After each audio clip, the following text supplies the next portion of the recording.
this lecture, we are considering the concept of demultiplexers. A demultiplexer is a combinational circuit that performs the reverse operation of a multiplexer. It has a single input and n selection line and a maximum of 2 raised to n outputs. The input will be connected to one of its output based upon the value of selection line. Since there are n selection line, there will be 2 raised to n possible combinations of zeros and ones. So each combination can select only one output. A demultiplexer is also known as demux. The process of getting information from one input and transmitting the same over one of many output is called as demultiplexing. If we recall the multiplexer tutorial, there we discussed the concept of multiplexing. The demultiplexing is just opposite of that.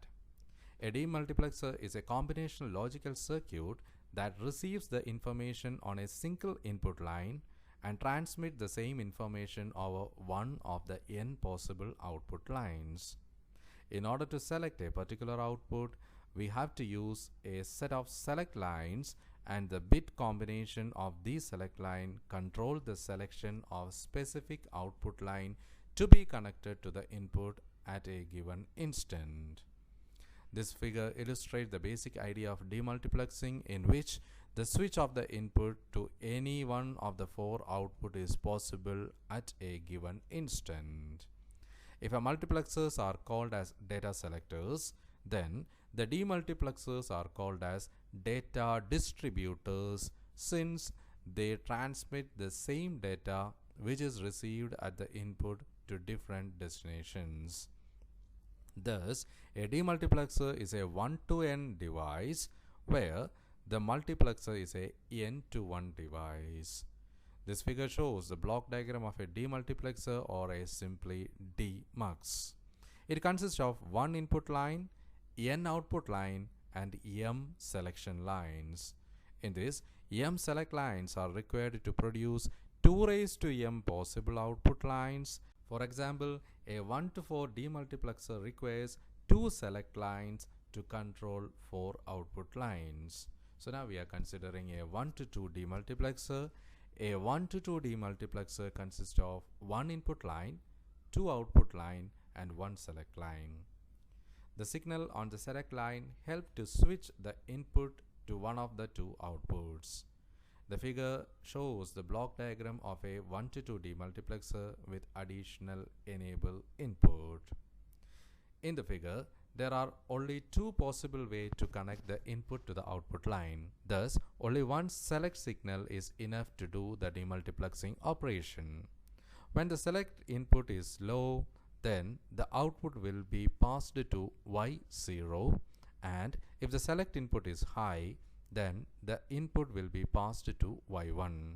The truth table of 1-to-2 demultiplexer is shown here, in which the input is routed to Y0 or Y1 depending upon the value of the select input S. So now we are considering the concept of 1-to-4 demultiplexer. In a 1-to-4 demultiplexer, it has one input, which is represented as I, 2 selection line represented as S1 and S0, and it has 4 outputs, namely Y0, Y1, Y2, and Y3. The block diagram is shown here, and the single input I will be connected to one of the 4 output Y0 to Y3 based upon the value of the selection lines S0 and S1. For example, this concept can be explained with the help of this truth table. If the selection inputs or the selection lines are S0 and S1, and the outputs are represented as Y3, Y2, Y1, and Y0, then the selection pin 0, 0, that is S0 is equal to 0, S1 is equal to 0, results in an output selection of Y0, and the pin 0, 1, that is S1 is 0, S0 is 1, results in the selection of Y1. S0 is equal to 0, S1 is equal to 1, results in the selection of Y2, and both S0 and S1 is equal to 1 results in the selection of the output Y3. So this is how the 1/4 demultiplexer is working. So my dear students, hope you had understood this concept. So dear students, kindly go through the assignment question. Our question is write notes on demultiplexer. So dear students, in the upcoming lecture we will discuss the binary adder circuit. So dear students, see you soon. Until then, goodbye, thank you and all the best.